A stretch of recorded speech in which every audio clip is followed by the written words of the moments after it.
확성기 소리가 새벽의 뼈를 긁었다. 잠에서 깬 게 아니라 나라 전체가 한꺼번에 벌떡 일어난 느낌이었다. 전부대, 비상소지, 이동, 전면 통제, 특별 검열 실시. 말이 끝나기도 전에 이미 누군가의 문이 부서지고 있었다. 철문이 열리는 소리, 분화가 계단을 올라오는 소리, 복도에서 억지로 끌려가는 누군가의 숨소리. 그날의 공기는 이상하게도 기계의 기름 냄새처럼 차고 무거웠다. 나는 그 순간 내 이름이 어디엔가 적혀 있다는 걸 직감했다. 아니, 우리 넷의 이름이 전차 승무원 4명, 포탑 안에서 서로의 어깨를 스치며 살아남는 사람들이었다. 우리는 늘 같은 순서로 움직였다. 조종수는 왼쪽, 포수는 눈에 불을 켜고, 남전수는 손끝으로 탄의 무게를 기억하고, 지휘관은 모든 소리를 듣는다. 전차는 철로 만든 짐승이지만 그 안은 사람의 숨으로 굴러간다. 그리고 그 숨이 그날 새벽 멈추기 시작했다. 국경이 닫혔다는 소문이 먼저 돌았다. 통행증 검사가 시작됐다는 소문도. 검열은 언제나 있었지만 그날은 달랐다. 포탑 점검 기록. 그 단어가 입에서 입으로 흘러다니며 사람들의 얼굴을 하얗게 만들었다. 점검 기록이라니. 그런 건 늘 있다. 매번 적는다.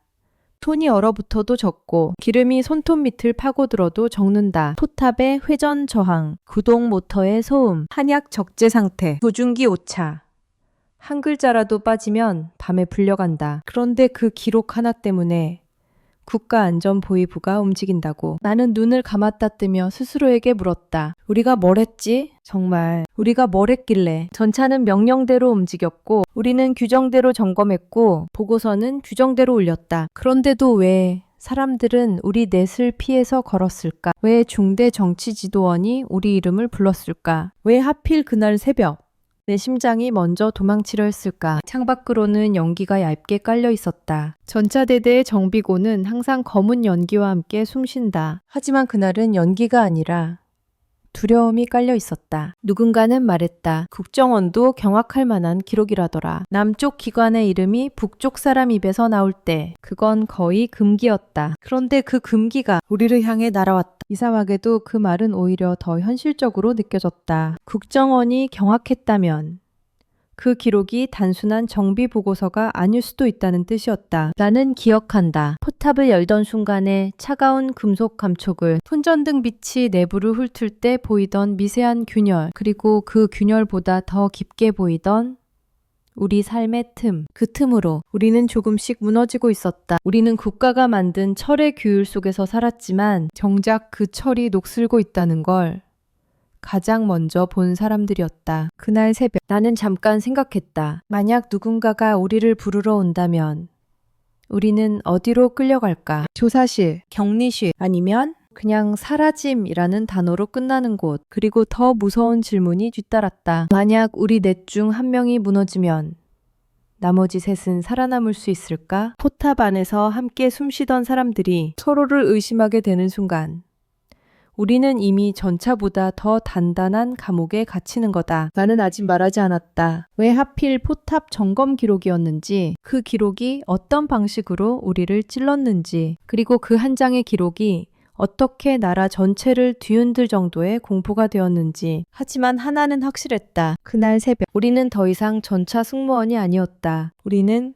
표적이 되었다. 그때 복도 끝에서 또 다른 철문이 닫혔다. 쾅 하는 소리와 함께 누군가의 인생이 한 칸씩 지워지는 느낌이 들었다. 나는 내 손을 내려다봤다. 기름과 색가루로 얼룩진 손. 이 손으로 나는 기록을 썼다. 그리고 그 기록이 우리 넷의 목을 조이고 있었다. 왜 이런 일이 벌어졌을까? 단순한 정비 기록이 어떻게 국가가 광분하는 불씨가 될 수 있었을까? 우리가 보고한 건 정말 고장이었을까?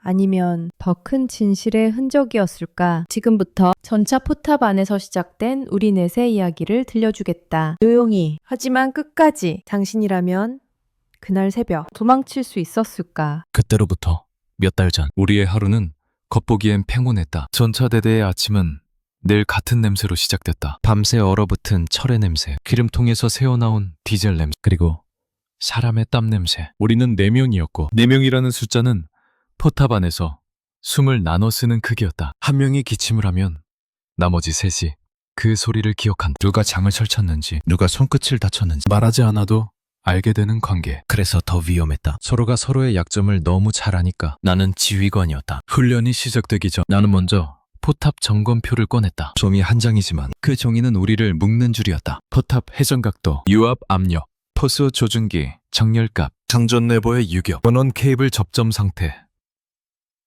작은 숫자 하나가 틀리면 그날 밤 내 이름이 불렸다. 그래서 나는 언제나 동일한 순서로 체크했다. 손전등을 왼손으로, 볼트 토크렌치를 오른손으로, 볼트 머리에 묻은 페인트 마킹이 조금이라도 어긋나면 다시 조인다. 전차는 고장나도 고쳤을 수 있지만 기록은 고장나면 사람부터 버린다. 그러나 평온이라는 건 북에서는 조용한 감시에 불과했다. 우리는 늘 배급표를 확인해야 했다. 식량을 받는 날이면 가족들의 얼굴이 먼저 떠올랐다. 쌀이 얼마나 섞였는지, 옥수수가 얼마나 많은지. 나는 중대원들 눈을 피해서 내 몫의 빵을 절반으로 나눠 주머니에 넣곤 했다. 집에 두고 온 아이에게 주려고. 그 빵이 마르기 전에 손에 쥐어주고 싶어서. 사람은 배고프면 생각이 얕아진다. 그런데 그 얕아진 생각이 언제나 말실수로 이어진다. 그래서 배고픔은 단순한 고통이 아니라 위험이었다. 이동은 더 조심스러웠다. 부대 밖으로 나가는 건 통행증이 있어도 불안했다. 도로 검문소는 늘 예고 없이 생겼고 금복을 입었다고 해서 그냥 통과되는 법이 없었다. 검문병은 서류를 오래 들여다봤고 얼굴을 여러 번 확인했다. 그들이 보는 건 종이가 아니라 표정이었다. 불안해 보이면 끌려가고 너무 담담해도 끌려간다. 그래서 우리는 배웠다. 눈을 반쯤 감고 숨을 얕게 쉬고 질문엔 짧게 답하고 절대 먼저 웃지 않기. 어쩌면 그게 북에서 가장 중요한 생존 기술이었다. 부대 안에서는 사상학습이 주기적으로 열렸다. 큰 구호를 따라 외치는 시간, 각자의 죄를 스스로 고백하듯 말해야 하는 시간. 나는 늘 같은 문장을 반복했다. 저는 조직을 믿습니다. 저는 개인주의를 경계합니다. 입으로는 말했지만 마음은 늘 다른 곳에 있었다. 포탑 안에 차가운 금속처럼 내 마음도 점점 식어갔다. 말이 많아질수록 위험해졌고 침묵이 길어질수록 의심받았다. 그 틈에서 사람은 자기 자신을 지워가며 살아간다. 그때도 우리는 철저히 정상적인 군인으로 보이기 위해 애썼다. 특히 포수는 늘 조용했다. 말이 없는데도 눈빛이 날카로웠다. 조종수는 사람 좋게 웃으면서도 뒤를 항상 확인했다. 장전수는 손가락 관절이 굳어 있었고 산을 드는 손놀림이 너무 익숙해서 오히려 무서웠다. 우리는 서로를 믿고 싶었지만 동시에 서로가 약점이 될까 두려웠다. 한 명이 흔들리면 전부 끄지라는 생각은 포탑 내부 공기처럼 늘 떠다녔다. 그런데 어느 아주 작은 균열이 생겼다. 그날은 포탑 내부 점검을 하던 날이었다. 나는 점검표를 펴고 평소처럼 항목을 따라갔다. 마지막에 늘 확인하는 것이 있었다. 포탑 회전 구동장치의 소리. 정상이라면 일정한 금속 마찰음이 나야 했다. 그런데 그날 아주 미세하게 다른 소리가 섞여 있었다. 마치 누군가가 숨을 들이키다 멈춘 것 같은 소리. 나는 잠깐 손을 멈췄다. 옆에 있던 장전수가 낮게 물었다. 형님, 들리십니까? 나는 대답 대신 손전등을 깊숙이 비췄다. 그리고 구동부 근처의 얇은 틈에서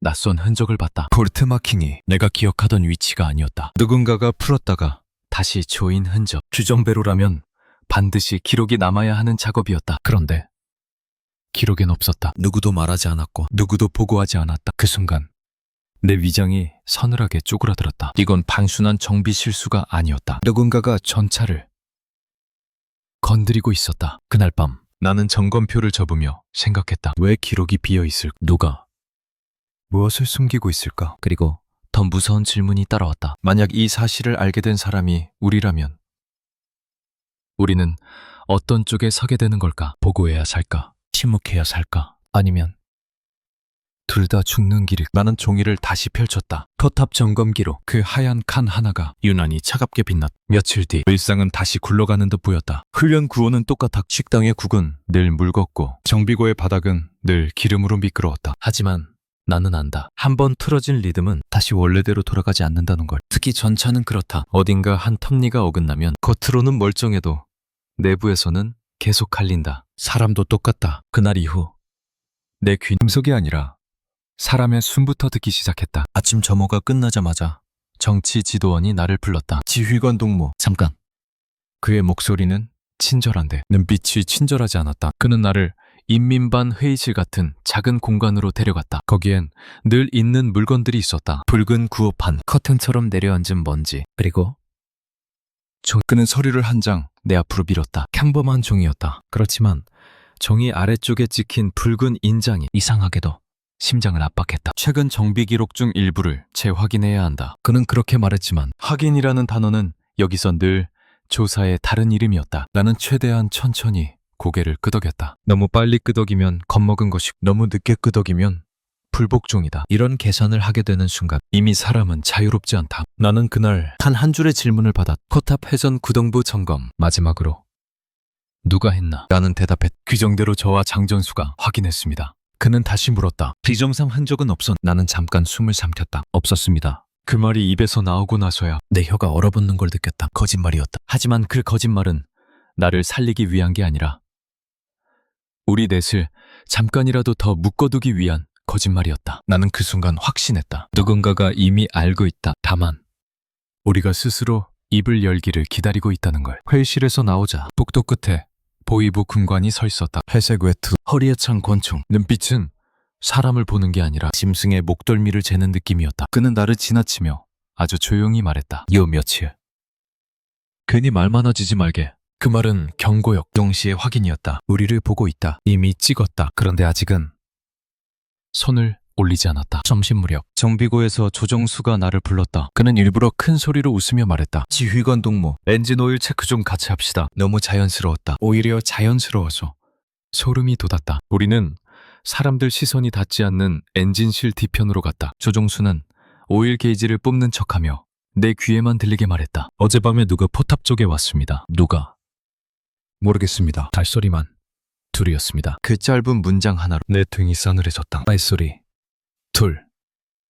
그 숫자는 이상했다. 정비는 보통 2명 이상이 움직이지만 야간에는 정비 자체가 금지다. 금지된 시간에 금지된 장소로 금지된 사람이 들어왔다. 그리고 그 사실을 조종수는 우연히 본 것처럼 말했지만 나는 안다. 그도 이미 무언가를 느끼고 있었다. 우리 넷은 같은 포탑 안에서 숨을 나눴었다. 위험의 냄새를 먼저 맡는 동물처럼. 그날 저녁 차상학습 시간이 평소보다 길어졌다. 정치지도원은 더 큰 목소리로 구호를 외치게 했고 뒤쪽 자리에는 처음 보는 군관들이 앉아 있었다. 누군가의 손에 작은 수첩이 들려 있었다. 그 수첩은 총보다 무서웠다. 총은 한 사람만 죽이지만 수첩은 가족까지 죽인다. 학습이 끝나고 나오는 길 장정수가 나를 붙잡았다. 그의 손이 떨렸다. 형님, 기록 말입니다. 기록이 왜? 그는 입술을 깨물었다. 점검표 4번이 어디서 돌고 있습니다. 4번.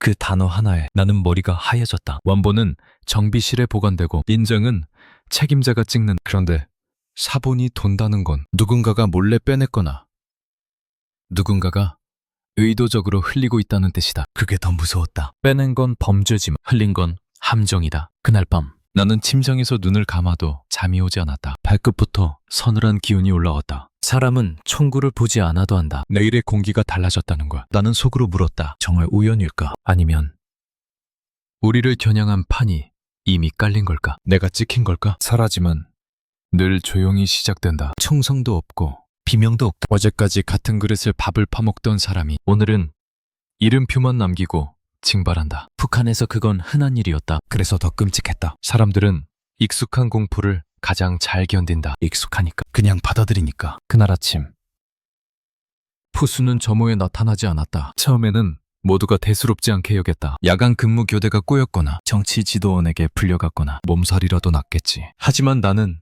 이상한 예감을 떨칠 수 없었다. 포수는 절대 늦지 않는 사람이었다. 포수의 눈은 늘 깨어 있었다. 포탑 안에서 그가 졸면 우리 모두 죽는다. 그런 사람이 점호를 빠진다. 말이 안 됐다. 정치지 지도원은 얼굴을 굳힌 채 말했다. 김동무는 오늘부터 별도 교육에 들어간다. 별도 교육. 그 말이 나오면 누구도 더 묻지 않는다. 묻는 순간 너도 같이 교육을 받게 되니까. 나는 고개를 끄덕였지만 속은 타들어갔다. 포수의 침상은 그대로였다. 담요는 단정하게 접혀 있었고 코너는 제자리에 놓여 있었다. 마치 그가 자발적으로 잠깐 나간 것처럼. 하지만 그건 더 이상했다. 급하게 끌려간 사람은 늘 흔적을 남긴다. 담요가 흐트러지고 신발이 엉망이고 무엇보다 눈에 보이지 않는 혼란이 공기를 흐트린다. 그런데 포수의 침상은 너무 완벽했다. 누군가가 정리해준 흔적이었다. 나는 점심시간에 정비구로 내려가 포탑에 올라가 손잡이를 잡는 순간 손바닥에 차가운 기름이 스며들었다. 나는 포수의 자리에 앉았. 그리고 조준기를 들여다보았다. 렌즈 안쪽에 아주 미세한 지문 자국이 남아있었다. 포수는 절대 렌즈를 맨손으로 만지지 않는다. 그는 손에 기름이 묻는 것도 싫어했다. 렌즈에 손자국이 남을 정도로. 누군가가 급하게 조준기를 들여다봤다. 누군가가 포수의 시야로 뭔가를 확인했다. 그날 오후 보웨이브 군관이 정비고로 내려왔다. 그는 우리 전차를 빤히 바라보다가 아무렇지 않게 질문했다. 포탑 점검 기록은 누가 보관하지? 나는 대답했다. 정비실 서류함에 보관합니다. 그는 웃지도 않고 고개를 끄덕였다. 오늘부터는 별도로 제출하게. 그 말이 떨어지는 순간 나는 확신했다. 문이 닫혔다. 이제는 돌아갈 길이 없다. 저녁이 되자 조종수가 입술을 깨물며 말했다. 포수 동무, 가족도 같이 없답니다. 그 말이 내 귀를 때렸다. 가족까지? 그럼 이건 단순한 교육이 아니다. 연행이다. 격리다. 그리고 그 격리는 보통 끝이 없다. 사람을 데려갈 때는 이유가 필요하지만 다시 돌려보낼 때는 이유가 필요 없다. 그냥 안 돌려보내면 된다. 장전수는 숨을 삼키듯 말했다. 형님, 우리도 순서 아닙니까? 그 질문이 내 가슴을 찔렀다. 순서. 북한에서는 모든 일이 순서대로 온다. 첫 번째가 사라지고, 두 번째가 조사를 받고, 세 번째는 사라지기 전에 스스로 무너진, 그리고 마지막은 그냥 끝난다. 그날 밤 나는 혼자 정비실로 들어갔다. 철제 서류함을 여자 종이 냄새가 확 끼쳤다. 나는 포탑 점검 기록 묶음을 꺼냈다. 손전등 빛 아래에서 종이의 결이 살아났다. 그리고 나는 보았다. 내가 쓰지 않은 필책 내 기록 사이에 끼어 있었다. 아주 짧은 수정, 숫자 하나의 미묘한 변경, 회전 저항 정상이라는 문장 옆에 내가 모르는 잉크점이 찍혀 있었다. 누군가가 기록을 건드렸다. 누군가가 우리 기록을 무기로 바꾸고 있었다. 그 순간 포수의 얼굴이 떠올랐다. 그가 마지막으로 나에게 했던 말. 형님, 포탑은 거짓말을 못합니다. 그 말이 이제야 이해됐. 포탑은 거짓말을 못한다. 하지만 사람은 기록으로 거짓말을 만든다. 나는 종이를 다시 묶으며 손이 떨렸다. 내 손끝에서 땀이 흘러 종이를 적셨다. 이 기록은 더 이상 점검표가 아니었다. 우리 넷의 목줄이었다. 누군가가 당기기만 하면 우리는 한 번에 끌려간다. 그리고 이미 첫 번째가 끌려갔다. 밖으로 나오자 밤 공기가 뼈에 박혔. 멀리서 경계병의 호각 소리가 들렸다. 그 소리는 마치 말하는 것 같았다. 다음은 너희. 나는 속으로 짧게 되뇌었다. 이제는 문이 닫혔다. 우리 넷은 포탑보다 더 좁은 곳에 갇혔다. 그리고 그 감옥의 이름 의심이었다. 포수가 사라진 뒤부터 공기는 달라졌다. 부대 안의 모든 소리가 한 박자 늦게 들렸다. 누군가 기침을 해도 주위가 먼저 조용해지고, 누군가 웃어도 웃음이 끝까지 가지 않았다. 웃음은 늘 반쯤 삼켜졌다. 마치 여기서는 소리조차 감시받는 것처럼. 나는 며칠 동안 내 그림자를 의식하며 살았다. 내가 걷는 소리, 내가 멈추는 위치, 내가 담배를 피우는 방향까지. 특히 전차대대에서는 눈이 너무 많았다. 정비병, 정치 지도원, 보초병, 그리고 늘 우연히 마주치는 낯선 얼굴들. 그들은 질문을 하지 않아. 질문은 입으로 하지 않는다. 북한에서 질문은 시선으로 한다. 첫 번째로 이상하다고 느낀 건 통행증 검사였다. 원래도 종종 있었지. 그 주는 달랐다. 아침 훈련장 이동 때마다 검문이 붙었다. 통행증을 내밀면 군관이 손가락 끝으로 종이를 문지르듯 확인했다. 그리고 꼭 한 번씩 얼굴을 다시 보게 했다. 고개 들어. 그 한마디가 무서웠다. 얼굴은 거짓말을 한다고들 하지만 여기서는 얼굴이 죄가 되기도 했다. 눈이 흔들리면 의심, 너무 단단하면 더 의심. 두 번째로 체감된 야간 검문, 강화였다. 밤이 되면 부대 복도에도 손전등 빛이 돌아다녔다. 누군가 침상 사이를 천천히 걸으며 발소리를 세고 있었다. 내 숨소리까지 들키지 않을까 싶어서 나는 이불 속에서 숨을 아주 얕게 쉬었다. 같은 방에 있던 조정수도 장전수도 잠들지 못했다. 우리 셋은 눈을 감고 있었지만 서로가 깨어있다는 걸 알고 있었다. 그 침묵이 더 무거웠다. 말 한마디가 누군가를 살릴 수도 죽일 수도 있는 밤이었다. 그리고 그날 나는 확실히 보였다. 점심을 먹고 정비고로 내려가던 길이었다. 창고 뒤쪽, 사람들이 잘 지나가지 않는 좁은 통로. 나는 무심코 뒤를 돌아봤다. 누군가가 있었다. 금복이 아니었다. 회색 외투, 얇은 머리, 손을 등 뒤로 까찍긴 자세. 그 자세는 군인의 자세가 아니라 조사관의 자세였다. 그는 나와 눈이 마주치자 고개를 살짝 돌렸다. 마치 나는 원래 여기 있었어 라고 말하는 것처럼. 그 순간 내 속이 뒤틀렸다. 들키지 않아야 하는 건 행동이 아니라 눈치채는 표정이었다. 그래서 나는 일부러 아무렇지 않게 걸었다. 발걸음을 일정하게. 너무 빠르면 도망, 너무 느리면 숨김. 포탑 안에서 배운 리듬을 나는 내 삶에 적용했다. 정비고에 들어가자 장전수가 기다리고 있었다. 그는 포탑 상부 해치 쪽을 가리키며 낮게 말했다. 형님, 누가 또 만졌습니다. 나는 말없이 사다리를 타고 올랐다. 해치를 여자 차가운 금속 냄새가 폐까지 파고들었다. 나는 손전등을 켜고 구동불을 비췄다. 그리고 보았다. 안전 와이어 실이 끊겨 있었다. 원래는 인장이 찍힌 철사가 볼트에 걸려 있어야 했다. 한 번 끊기면 반드시 기록해야 하는 것. 그런데 기록은 없었다. 마치 누군가가 일부러 규정 밖에서 움직이고 있다는 표시였다. 나는 심장이 뛰는 걸 억누르며 코탑 내부의 회전링을 손으로 천천히 밀었다. 금속이 내는 마찰음이 일정해야 하는데 특정 각도에서만 툭 하고 걸렸다. 아주 작은 걸림. 그건 전차가 알려주는 신호였다. 여기에 뭔가 있다. 나는 링 아래쪽으로 손전등을 깊숙이 넣었다. 그리고 아주 얇은 종이 조각이 틈 사이에 끼워져 있는 걸 발견했다. 손으로 잡아당기자 종이가 찢어질 듯 얇게 떨렸다. 나는 숨을 멈추고 펼쳤다. 종이에는 숫자 몇 개 짧은 약호가 적혀 있었다. 전차 부품 번호가 아니라 좌표에 가까운 표기. 이건 정비 기록이 아니다. 이건 메시지다. 누군가가 포탑 안을 통신 공간처럼 쓰고 있었다. 나는 그 종이를 그대로 주머니에 넣지 못했다. 주머니는 언제든 빚을 수 있다. 그래서 나는 가장 위험한 방법을 택했다. 점검표 종이 뭉치 사이 똑같은 크기의 빈 칸을 골라 끼워 넣었다. 그리고 맨 위에 기름 자국을 일부러 묻혔다. 더러운 종이로 만들어야 사람들이 덜 만진다. 이건 전차 승무원만 아는 습관이었다. 기름때는 때때로 최고의 은폐막이 된다. 그날 저녁 사상학습이 또 열렸다. 정치지도원은 평소보다 더 오래 우리를 앉혀놓았다. 최근 내부에 사상적 동요가 있다. 군기강을 해치는 요소를 색출하겠다. 말은 늘 같았지만 그날은 끝에 덧붙였다. 팩전 부대에서 중요한 기록이 외부로 유출됐다는 보고가 있다. 내 등골이 얼었다. 중요한 기록.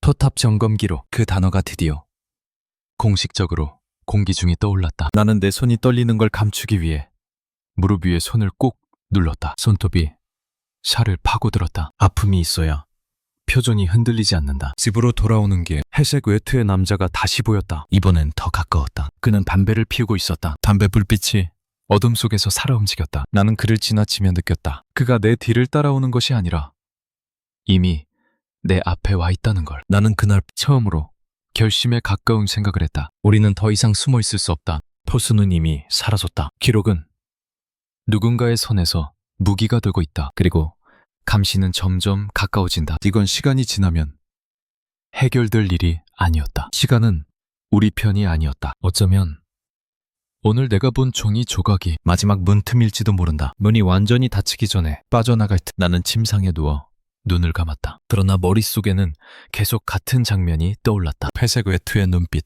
끊어진 실, 링 아래의 종이. 그리고 스스로에게 물었다. 정말 내가 지금 살아있는 게 맞나? 다음날 새벽 나는 손을 씻어도 기름 냄새가 빠지지 않는 느낌이었다. 손바닥에 주름 사이에 박힌 쇳가루는 물로 씻기지 않는다. 그 쇳가루처럼 내 머릿속에도 어떤 사실이 박혀버렸다. 이제는 도망치고 싶다가 아니라 여기 남으면 죽는다는 사실. 아침 점호가 끝나자마자 정비실로 호출이 내려와. 원차 점검이 아니라 기록 점검이었다. 기록 점검은 언제나 사람 점검이. 나는 서류함 앞에 서서 포탑 점검 기록 묶음을 꺼냈다. 종이의 모서리가 손끝을 긁었다. 그 작은 상처조차도 오늘은 경고처럼 느껴졌다. 정비 담당 군관은 내게 물었다. 최근 기록 중에 누락이 있다. 지휘관 동무가 책임지겠지. 나는 대답해 책임지겠습니다. 그는 종이를 넘기다가 멈췄다. 그리고 아주 천천히 내 쪽으로 페이지를 밀었다. 거기에는 내가 분명히 썼던 문장이 있었다. 포탑 회전, 저한 정상. 그런데 그 옆에 내가 쓰지 않은 작은 글씨가 붙어 있었다. 재확인 필요. 그 한 줄이 내 숨통을 조였다. 나는 순간적으로 깨달았다. 이미 그들이 찾는 건 고장이 아니다. 기록의 틈이다. 그리고 그 틈은 곧 사람의 틈이 된다. 누가 작성했고, 누가 결제했고, 누가 숨겼고, 누가 봤는지. 틈을 따라가면 결국 사람을 잡는다. 그리고 잡힌 사람은 다시 돌아오지 않는다. 정비 담당 군관이 시선을 내게 고정한 채 말했다. 오늘 저녁 별도 조사했다. 별도 조사. 그 말이 들리는 순간 내 목덜미에 식은땀이 맺혔다. 이제 남은 시간은 하루도 아니었다. 내 시간이었고 어쩌면 몇 분이었다. 나는 정비실 밖으로 나오자마자 조종수와 장전수를 찾았다. 우리는 일부러 다른 사람들 사이에서 자연스럽게 움직였다. 너무 다급하면 티가 난. 그래서 우리는 훈련 준비를 하는 척했고 공구를 정리하는 척했고 서로에게 아무 말도 하지 않는 척했다. 정비고 뒤편 엔진 부품 창고와 연료통 사이. 거긴 소리가 잘 죽는다. 나는 낮게 말했다. 오늘 저녁에 나 조사 들어간다. 조정수는 눈꺼풀만 아주 조금 떨었다. 장전수는 입술을 깨물었다. 장정수가 숨을 몰아쉬며 말했다. 형님, 그럼 끝입니까? 나는 대답하지 못했다. 끝이라는 단어를 입에 올리는 순간 진짜 끝이 되어버릴 것 같았다. 그때 조정수가 주머니에서 작은 천 조각을 꺼냈다. 전차 내부를 닦을 때 쓰는 늘 기름에 젖은 걸레였다. 그는 그 안에 숨겨둔 것을 내게 보여줬다. 포수의 군번표 조각 부러져 있었다. 의도적으로 부러뜨린 것처럼. 조종수는 거의 속삭이듯 말했다. 포수동무, 그냥 교육간 게 아닙니다. 누가 포수동무 걸어 잠갔습니다. 나는 그 말을 듣는 순간 머릿속에서 어떤 문이 찰컥 닫혔다. 그래, 포수는 사라진 게 아니었다. 지워진 걸. 그때 나는 결심했다. 더 이상 우리는 전차의 부품이 아니다. 우리는 이제 증거가 되어버렸다. 그리고 증거는 정리된다. 나는 어젯밤 발견한 그 종이 조각이 떠올랐다. 좌표처럼 보이는 숫자 약호. 그게 단순한 메시지가 아니라면 그게 정말로 뭔가를 움직일 수 있는 열쇠라. 나는 장전수에게 말했다. 오늘 낮에 포탑 다시 연다. 단독으로.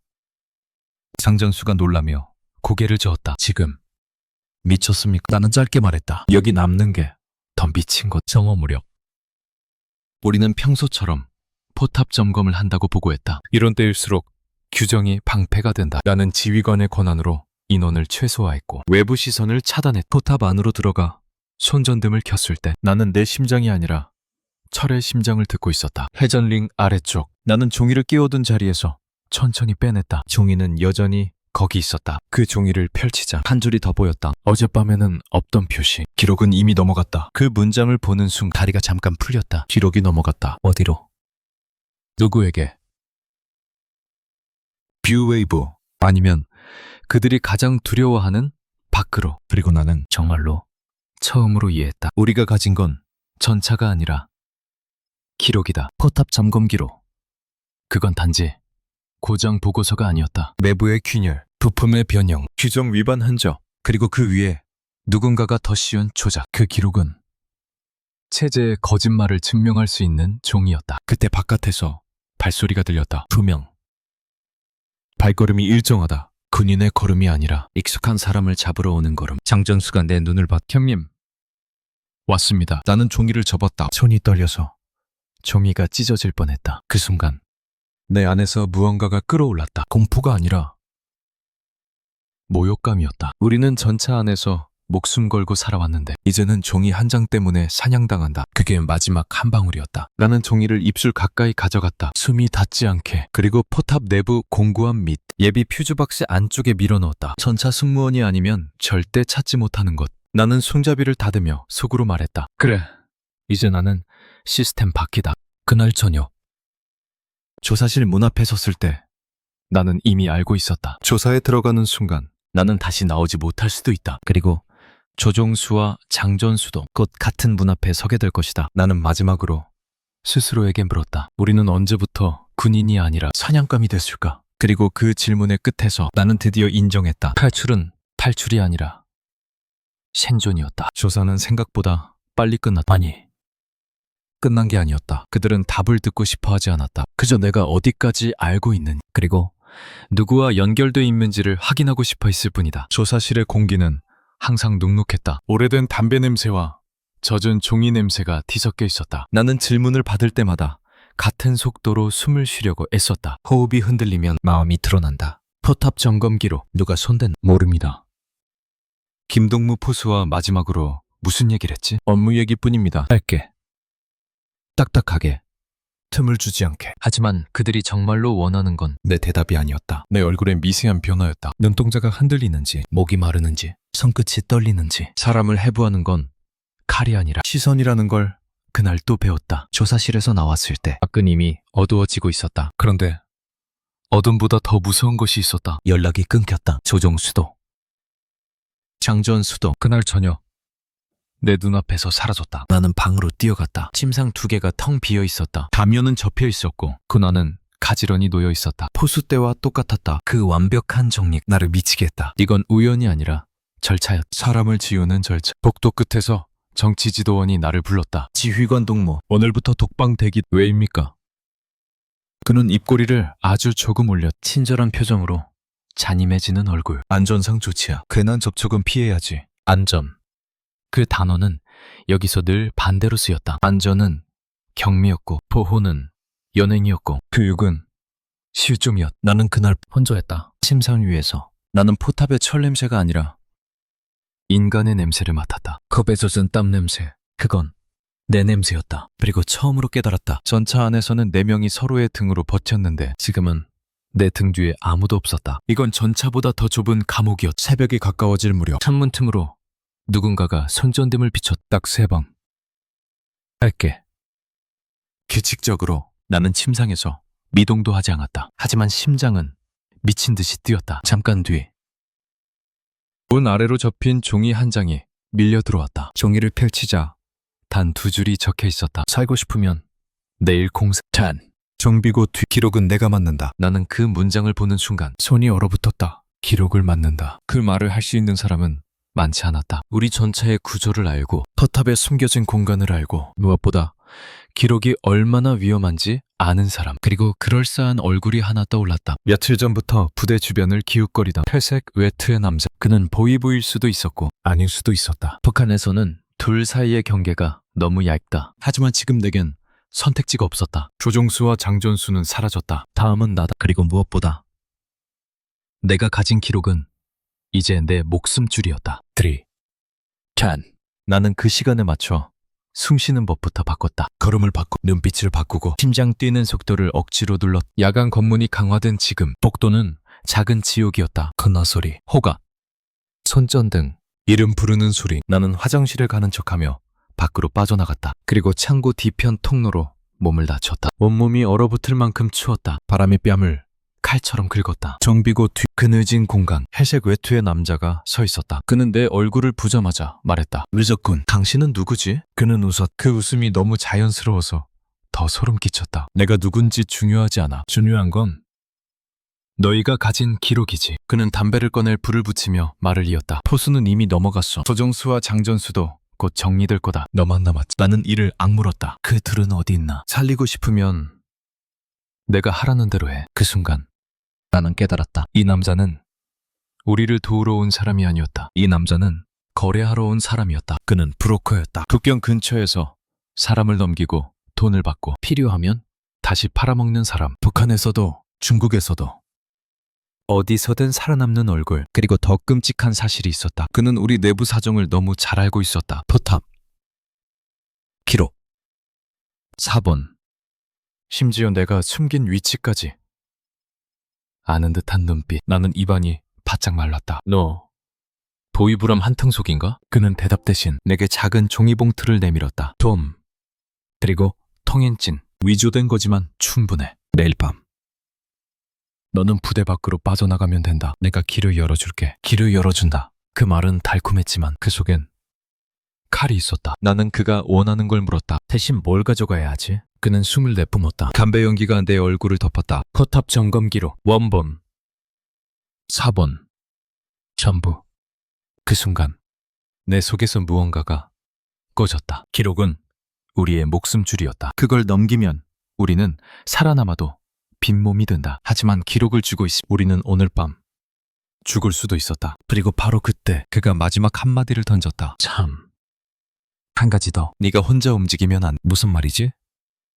그는 아주 태연하게 말했다. 조종수랑 장전수 아직 살아있어. 그런데 너만 살면 걔들은 죽어. 너희 넷은 한 세트니까. 나는 머리가 멍해졌다. 그들이 살아있다. 그런데 내 선택에 따라 죽는다. 그게 함정이었다. 이 브로커는 탈출을 미끼로 우리를 서로 묶어놓고 있었다. 한 명이 움직이면 나머지는 인질이 된다. 그 순간 나는 포탑 안에서 배운 진짜 규칙을 떠올렸다. 전차 승무원은 혼자 살 수 없다. 혼자 살아남는 순간 그건 승무원이 아니라 배신자가 된다. 나는 짧게 말했다. 내일 밤 어디로 가면 되지? 브로커는 만족한 듯 고개를 끄덕였다. 02, 40. 연료 보급 차량 뒤 신호는 손전등 한 번. 짧게. 그리고 그는 돌아서며 마지막으로 덧붙였다. 그리고 오늘부터 넌 감시 더 심해질 거야. 말 한마디도 조심해. 그가 사라지고 나서도 나는 한동안 움직이지 못했다. 발이 땅에 붙은 것 같았다. 내가 방금 받은 건 기회가 아니었다. 목줄이었다. 나는 그날 새 포탑으로 다시 들어갔다. 기록이 숨겨진 예비 퓨즈 박스를 열었다. 종이를 꺼냈다. 손끝이 차가웠다. 그리고 종이 위에 적힌 문장을 다시 봤다. 기록은 이미 넘어갔다. 그 말이 단순한 경고가 아니라는 걸 이제 알았다. 누군가는 이미 우리를 팔아넘기기 시작했다. 그리고 그 누군가가 바로 방금 내 앞에 있었던 사람일 수도 있었다. 나는 종이를 다시 숨겼다. 그리고 전차 내부에서 가장 현실적인 준비를 했다. 포탑 해치의 잠금 볼트를 아주 조금 느슨하게, 긴급 상황에서 3초라도 빨리 열리게. 그게 내가 할 수 있는 유일한 준비였다. 말이 아니라 손으로 하는 준비. 달기 위해 나는 속으로 아주 조용히 되뇌었다. 매일 밤 우리는 포탑에서가 아니라 삶의 경계선에서 움직인다. 그날 이후 부대는 더 이상 부대가 아니었다. 덫이었다. 누가 먼저 움직이는지 보기 위해 만든 조용한 우리. 아침엔 평소보다 더 많은 군관들이 나타났고 저녁엔 불빛이 더 오래 켜져 있었다. 나는 알았다. 이제부터는 사람을 잡는 전쟁이 시작됐다는 걸. 정비고 문 앞에는 낯선 자물쇠가 하나 더 달려 있었다. 정비실 서류함에는 붉은 봉인이 찍혔고 포탑 점검 기록은 이제 내가 손댈 수 없는 곳으로 옮겨졌다. 기록을 지키는 게 아니라 기록을 미끼로 사람을 모으는 방식이었다. 보웨이브는 늘 그렇게 한다. 물건을 찾지 않는다. 물건에 매달린 사람을 찾는다. 그리고 그날 내가 가장 두려워하던 일이 확인처럼 터졌다. 정오 무렵 중대장이 우리를 갑자기 호출했다. 비상소식도 아닌데 모두를 한 줄로 세웠다. 그의 목소리는 거칠었고 뒤에는 보위부 합동조로 보이는 군관들이 서 있었다. 그들은 표정이 없었다. 표정 없는 얼굴은 언제나 사람을 죽인다. 중대장이 종이 한 장을 들었다. 최근 건차 포탑 점검 기록 중 일부가 외부로 유출됐다. 그 말이 떨어지는 순간 내 심장이 땅으로 꺼졌다. 유출. 그건 단순한 규정 위반이 아니다. 사선 문제로 이어지는 낙인이다. 그리고 그 낙인은 대개 가족까지 삼킨다. 그들은 점검 기록이 왜 중요한지 설명하지 않았다. 설명이 필요 없으니까. 하지만 나는 알고 있었다. 포탑 점검 기록은 단지 정비 문서가 아니다. 전차가 살아있는지 죽어있는지 그리고 어떤 거짓말 위에서 굴러가는지를 드러내는 종이었다. 우리 부대의 전차들은 겉으로는 강철처럼 보였지만 안쪽은 오래전부터 썩어 있었다. 부품이 부족하니 비슷한 부품을 깎아 끼우고 유압이 세면 1000조각으로 막고 조준기 오차가 커도 정상이라고 적는다. 이유는 하나다. 고장을 보고하면 책임자가 된다. 그래서 고장은 없던 것이 된다. 기록은 늘 정상으로 채워진다. 그런데 몇 달 전부터 누군가가 그 규칙을 깨기 시작했다. 어떤 항목들에만 아주 조용히 진짜 숫자가 남기기 시작했다. 포탑 회전 저항값, 구동부 마찰 이상, 특정 각도에서 발생하는 걸림, 그리고 그걸 가능하게 하는 건 전차 내부 구조를 손바닥처럼 아는 사람뿐이다. 나는 숨이 막혔다. 그 누군가가 우리 넷이라는 걸 그들도 알고 있었다. 그게 바로 체제가 광분하는 이유였다. 전차는 무기지만 기록은 증거다. 증거는 바깥으로 나가면 더 이상 청으로 막을 수 없다. 그날 오후 부대 전체에 통신 차단이 걸렸다. 내무반 라디오도 꺼져 전화선은 먹통이었다. 동시에 근무지 통제가 시작됐다. 정비구 출입은 2명씩만 허용되었고 출입 기록이 남았다. 누군가는 그 기록을 통해 우리를 더 정확히 조일 것이다. 나는 그 와중에도 표정 하나 흐트러뜨리지 않으려 했다. 하지만 몸은 속일 수 없었다. 내 위장은 계속 조여왔다. 목구멍은 마르고 손바닥은 촉촉했다. 사람이 죽기 직전 가장 먼저 무너지는 건 다리가 아니라 삶이라는 걸 그때 알았다. 눈을 감으면 포수가 끌려가던 발소리가 들렸고 눈을 뜨면 회색 외투에 웃음이 떠올랐다. 그리고 결정적인 순간은 그날 밤 찾아왔다. 보웨이브 군관 둘이 내 방으로 들어왔다. 지휘관 동무, 동행. 나는 묻지 않았다. 묻는 순간 모든 게 더 깊어진다. 나는 군복을 정리하고 조용히 따라 나섰다. 복도는 너무 밝았다. 빛이 밝을수록 사람은 더 작아진다. 조사실에 앉자마자 그들은 내 앞에 종이 묶음을 내려놓았다. 익숙한 종이 냄새, 익숙한 행간, 그리고 내 이름이 적힌 결제란. 포탑 점검 기록 사본이었다. 나는 속으로 비명을 질렀다. 사본이 실제로 존재한다. 그리고 그 사본이 보위부 손에 들어왔다면 이미 우리는 끝이다. 군관은 말했다. 이 기록이 남쪽으로 넘어갔다. 남쪽.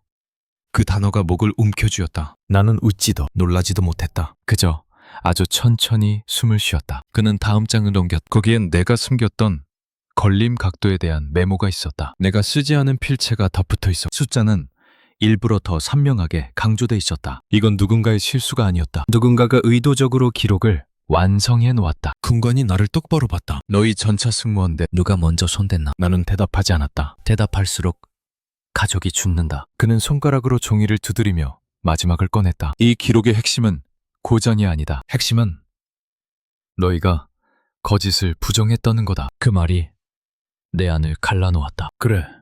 우리는 고장을 적은 게 아니었다. 우리는 거짓이 계속되는 구조를 건드린 거였다. 전차가 아니라 체제의 체면을 긁었. 그래서 이들은 미친 듯이 달려든다. 전차 한 대가 고장나는 건 참아. 체면이 고장나는 건 못 참는다. 조사실 문이 닫히는 순간 나는 확신했다. 오늘 밤 내가 살아서 나가도 내일은 없다. 그리고 조종수와 장전수는 인질이 아니라 이미 거래물이 되었을지도 모른다. 내가 가진 기록은 이제 단순한 종이가 아니었다. 누군가의 목숨값이었고 누군가의 멸망이었고 우리 넷의 마지막 줄이었다. 나는 속으로 한 문장을 3번 되뇌었다. 지금 움직이지 않으면 끝이다. 그리고 그 결심이 내 안에서 처음으로 소리를 냈다. 아주 작은 소리였지만 포탑의 걸림처럼 확실했다. 이제 우리는 도망치는 게 아니라 빠져나가야 한다. 그날 밤 이후로 나는 더 이상 시간을 하루로 세지 않았다. 검문간격, 손전등이 돌아오는 주기, 군화 소리가 복도에 나타나는 빈도로 시간을 셌다. 살아남는 사람은 시계를 보지 않는다. 패턴을 본 브로커가 말한 시간은 0240. 연료 보급 차량 뒤 신호는 손전등 한 번 짧게. 나는 그 한 문장을 입 안에서 굴림 외우지 않으려 애썼다. 기억은 흔적이 된다. 흔적은 죄가 된다. 그래서 나는 기억 대신 손으로 준비했다. 전차 승무원이 할 수 있는 준비는 늘 그랬다. 말이 아니라 공구, 종이 아니라 손끝. 먼저 나는 내 몸을 가볍게 만들었다. 주머니에서 불필요한 것들을 다 뺐다. 종이 한 장, 성냥 2개, 작은 철사 조각 하나까지. 군대에서는 작은 물건이 생명을 살리기도 하지만 지금은 반대로였다. 몸이 무거우면 도망칠 수 없다. 그리고 수색을 당했을 때 걸리는 건 되게 사소한 물건이다. 그 다음은 통행증이었다. 브로커가 준 봉투 안엔 위조 통행증과 돈이 들어있었다. 돈은 묵직한데 그 묵직함이 오히려 무서웠다. 돈은 도움 같지만 그 돈이 나를 더 깊이 묶을 수도 있었다. 나는 통행증을 꺼내 얼굴을 비춰봤다. 잉크가 새 것처럼 선명했다. 너무 선명하면 의심이다. 그래서 나는 통행증 모서리를 손톱으로 살짝 긁어 오래된 것처럼 만들었다. 그리고 일부러 기름을 조금 묻혔다. 늘 그랬다. 기름때는 신분증을 진짜처럼 만든다. 하지만 가장 중요한 건 종이가 아니었다. 사람이었다. 조종수와 장전수. 그 둘은 지금 어디에 있는지, 살아는 있는지, 내 선택을 기다리고 있는지조차 알 수 없었다. 브로커가 살아있다고 말했지만 그 말은 절반만 믿어야 했다. 브로커는 진실을 주지 않는다. 브로커는 결점을 산다. 나는 그날 새 장비고 주변을 일부러 여러 번 오갔다. 누구에게 보여주기 위해서가 아니라 나 자신에게 익숙해지기 위해서였다. 탈출은 처음 움직이는 발걸음에서 실패한다. 몸이 낯설면 눈도 낯설어지고 눈이 낯설면 바로 걸린다. 나는 마치 훈련처럼 같은 동선으로 걸었다. 같은 위치에서 멈췄고 같은 방향으로 고개를 돌렸다. 그리고 그 과정에서 가장 끔찍한 사실이 하나 더 드러났다. 정비고 근처에서 늘 보이던 회색 외투의 그림자가 오늘은 2개였다. 둘. 서로 거리를 두고 같은 방향을 바라보고 있었다. 나는 그들의 눈빛을 읽었다. 심심한 확대.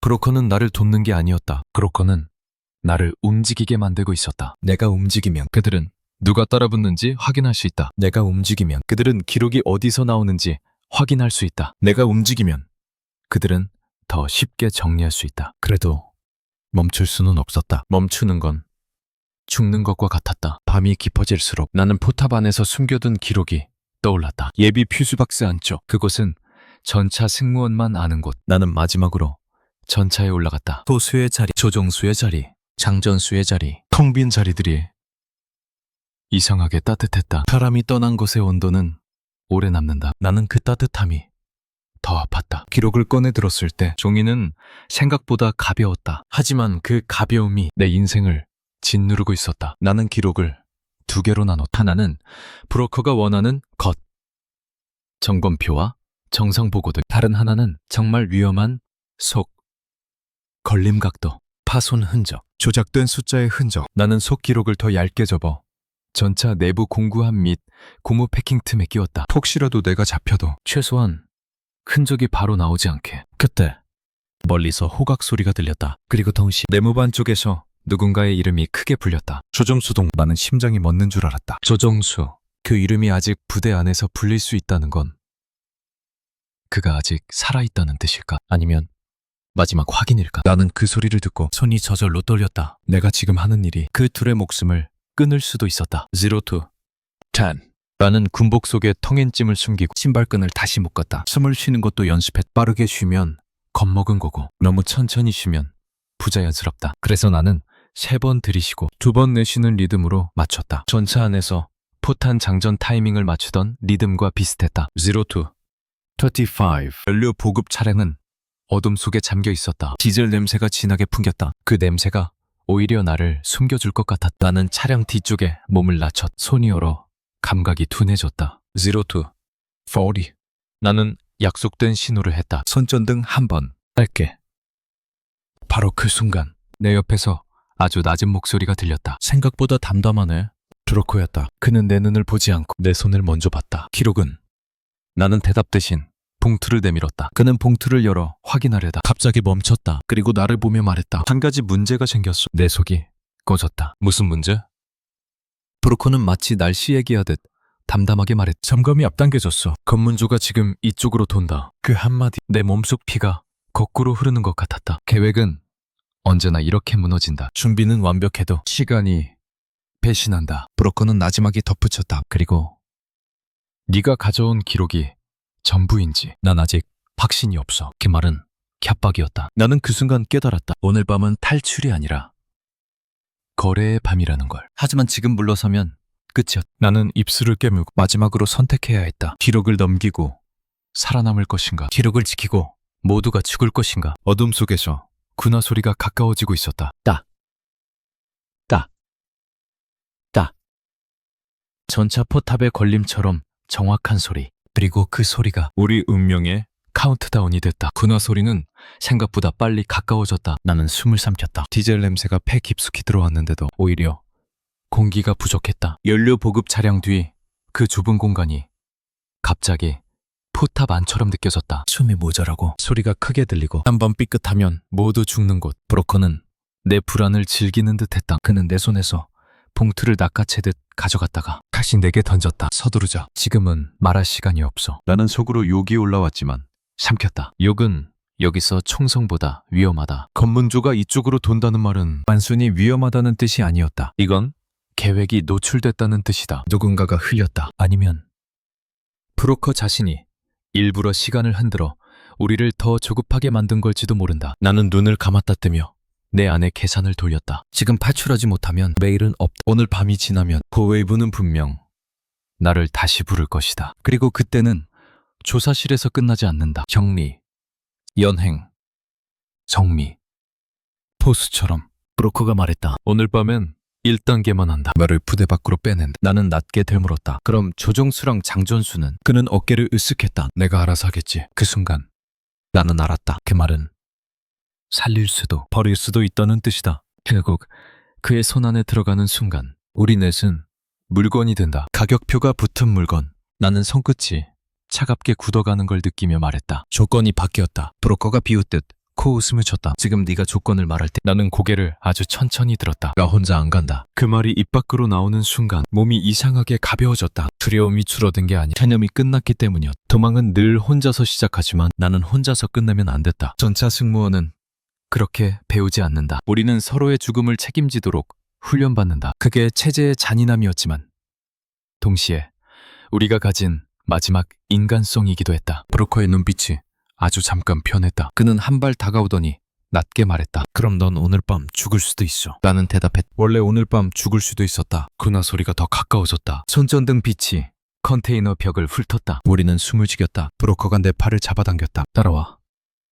우리는 정비고 뒤편 좁은 배수로 쪽으로 몸을 낮추고 이동했다. 눈이 얼어붙은 땅 위로 무릎이 미끄러졌다. 내 군복 바지에 흙과 기름이 섞여 묻었다. 나는 통증을 느낄 틈이 없었다. 머릿속에는 단 하나의 감각만 남아 있었다. 들키면 끝. 배수로 끝에는 작은 문이 있었다. 낡은 철문. 보통은 잠겨 있어야 하는 문. 그런데 오늘은 아주 미세하게 열려 있었다. 브로커가 문틈을 손가락으로 밀어 열었다. 그가 속삭였다. 너희 같은 놈들이 좋아하는 길이지. 규정 밖의 문을 통과하자 바깥 공기가 확 바뀌었다. 부대의 공기는 늘 사람을 조였는데 밖의 공기는 더 차가웠지만 오히려 숨을 쉬게 했다. 우리는 야산 쪽으로 빠르게 걸었다. 정해진 길로 가면 바로 걸린다. 그래서 브로커는 일부러 엉뚱한 길을 택했다. 철조망이 끝나는 구간, 버려진 창고 뒤편, 눈 덮인 잡초가 무릎까지 차오르는 길. 시간이 늘어졌다. 10분이 1시간처럼 느껴졌다. 멀리서 경계병의 호각이 다시 울렸다. 그 소리는 점점 달라졌다. 이제는 단순한 순찰이 아니라 수적의 리듬이었다. 브로커가 내게 말했다. 지금부터 넌 말하지 마. 숨소리도. 나는 고개를 끄덕였다. 그 순간 내 뒤쪽 어둠에서 아주 작은 소리가 났다. 발이 눈을 밟는 소리. 우리가 아닌 누군가가 따라온다. 나는 심장이 쭈그라드는 걸 느꼈다. 브로커도 들었는지 걸음을 멈췄다. 그리고 아주 짧게 말했다. 왔네. 나는 속으로 중얼거렸다. 왔네. 누구? 검문조. 뷰웨이브 아니면 브로커의 다른 손. 나를 도우러 오는 게 아니라 나를 넘기러 오는 손. 다음 순간 어둠 속에서 세 개의 손전등 빛이 동시에 켜졌다. 우리 얼굴을 향해 직선으로 날아왔다. 브로커가 내 팔을 잡아당기며 속삭였다. 지금 뛰어.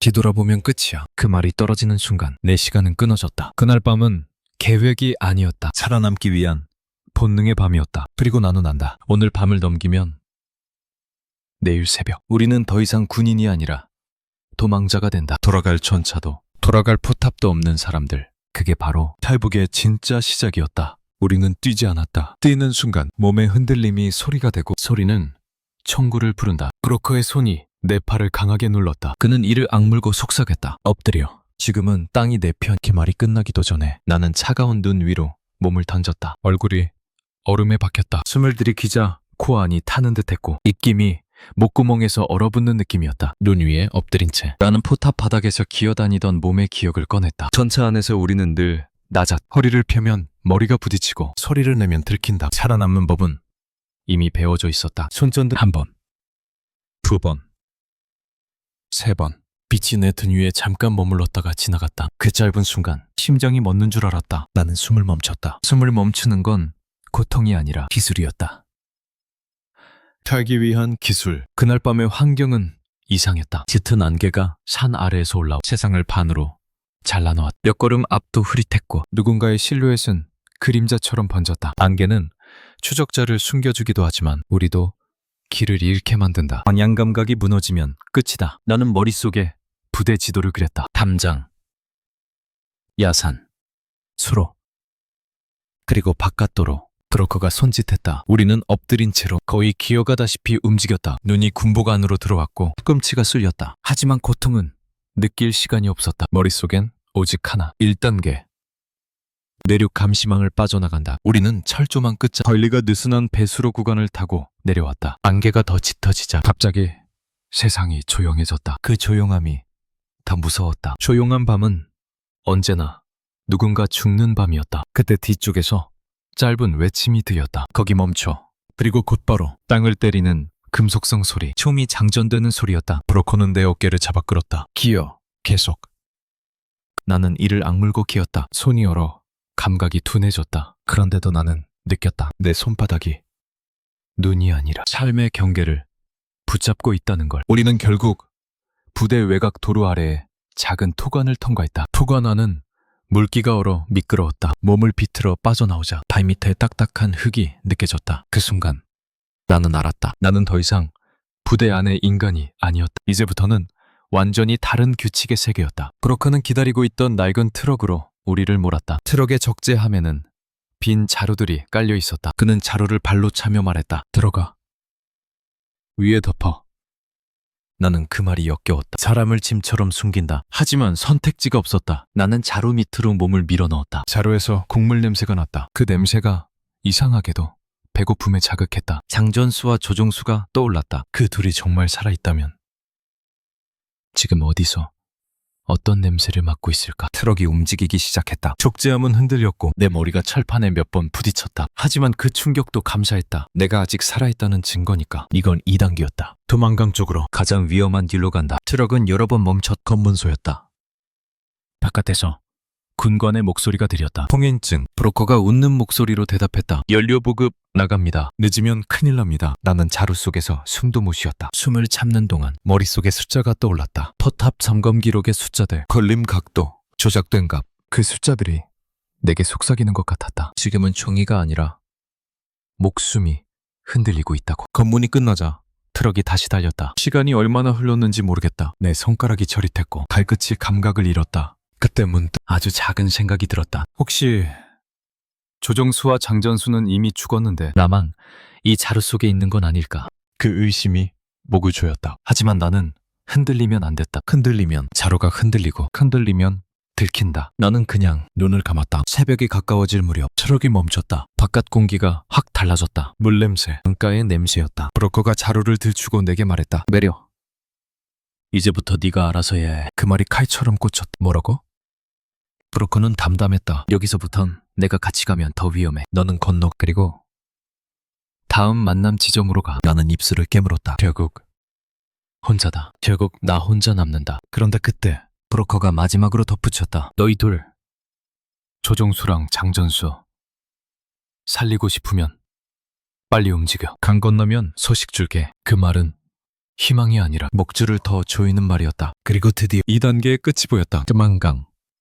안개 속에서 검은 물줄기가 움직였다. 겨울이라 가장자리는 얼어 있었지만 가운데는 아직 살아있었다. 물은 살아있으면 더 무섭다. 살아있는 물은 사람을 잡아먹는다. 나는 몸을 낮췄다. 안개가 짙어 맞은편 불빛이 흐릿하게 흔들렸다. 그 불빛이 이상하게도 아름다웠다. 나는 그 불빛을 보며 속으로 물었다. 저기엔 정말 사람이 사람답게 사는 곳이 있을까? 나는 엎드린 채로 강가의 갈대 사이를 기어갔다. 발소리를 죽였다. 숨을 죽였다. 심장 소리도 죽이고 싶었다. 그리고 물가에 닿는 순간 얼음이 찍 하고 울었다. 나는 멈췄다. 내 몸의 무게가 얼음에 전해졌다. 살짝만 틀어도 얼음이 깨진다. 깨지면 물은 내 다리를 잡고 안개는 내 비명을 삼키고 뒤쪽의 충구는 나를 마무리할 것이다. 나는 천천히, 정말 천천히 움직였다. 한 뼘, 또 한 뼘. 그때 뒤쪽에서 또 다른 빛이 번쩍했다. 손전등. 누군가 강가를 훑고 있었다. 나는 더 이상 생각할 수 없었다. 생각은 늦다. 나는 본능으로 몸을 던졌다. 얼음 위를 미끄러지듯 기어가듯 거의 기도하듯. 그리고 어느 순간 내 손이 진흙을 잡았다. 다른 쪽 땅이었다. 하지만 그 성공은 축제가 아니었다. 오히려 더 큰 공포의 시작이었다. 이제부터는 중국적. 여기서 잡힘. 돌려보내진다. 돌려보내지는 건 죽는 것보다 더 길게 죽는 것이다. 나는 안개 속을 달리지 못했다. 달리면 눈에 띈다. 그래서 걷되 그림자처럼 걸었다. 버려진 공터, 공장 담벼락, 창고 뒤.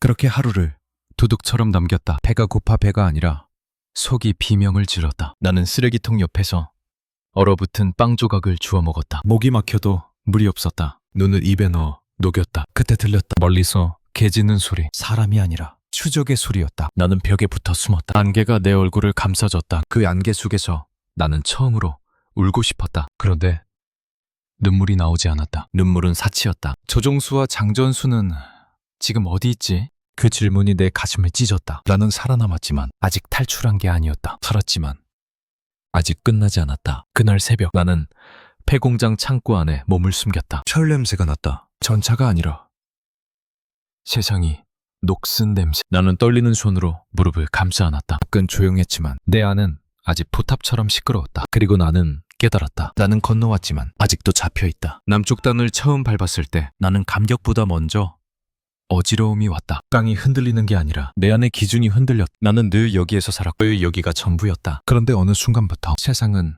내가 모르는 방향으로 펼쳐져 있었다. 공기는 이상하게 맑았고 사람들은 눈을 피하지 않았다. 누군가와 시선이 마주치면 북에서는 숨이 멎는데 여기서는 그게 죄가 아니었다. 하지만 그날 내가 가장 놀란 빛이었다. 밤인데도 거리에는 불이 있었다. 가로등, 창가의 불빛, 신호등, 불빛이 너무 많아서 오히려 무서웠다. 북에서는 불이 꺼지면 위험했지만 여기서는 불이 켜져 있어도 위험하지 않았다. 그 단순한 사실이 내 마음을 우리는 왜 늘 어둠 속에서만 살아야 했을까? 하나원에 들어간 첫날 나는 침대에 누워도 잠을 못 잤다. 이불은 따뜻했는데 따뜻함이 낯설었다. 너무 편하면 오히려 몸이 경계한다. 마치 누군가가 내 목을 조일 준비를 하고 있는 것처럼 나는 자꾸만 귀를 기울였다. 건너 소리, 호각, 철문 닫히는 소리. 그런데 아무 소리도 없었다. 그 침묵이 오히려 내 귀를 찢었다. 교육은 천천히 시작됐지만 나는 하루에도 몇 번씩 부서졌다. 카드 쓰는 법, 전화 거는 법, 지하철 노선, 숫자가 적힌 영수증 모두가 작은 것들이었는데 그 작은 것들이 내게는 거대한 벽이었다. 북에서의 나는 전차를 움직였다. 포탑 안에서 각도를 재고 볼트를 기록을 적었다. 그런데 여기서는 빵 하나를 고르는 것도 손이 떨렸다. 선택지가 많으면 자유라고들 하는데 내게 선택지는 공포였다. 틀리면 혼나는 세상에서 살다 오면 선택은 언제나 벌을 부른다. 밤이 되면 더 힘들었다. 침대 위에서 눈을 감으면 두만강 안개가 다시 내려앉았다. 얼음이 울던 소리, 손전등빛, 그리고 물속에 빠질 뻔했던 순간 그때의 차가움이 아직도 종아리에 남아있었다. 나는 이불 안에서 다리를 끌어안고 스스로를 달랬다. 여긴 안전해. 하지만 몸은 믿지 않았다. 몸은 아직도 북에 있었다. 무엇보다 나는 계속 기다렸다. 전화 한 통, 소식 하나.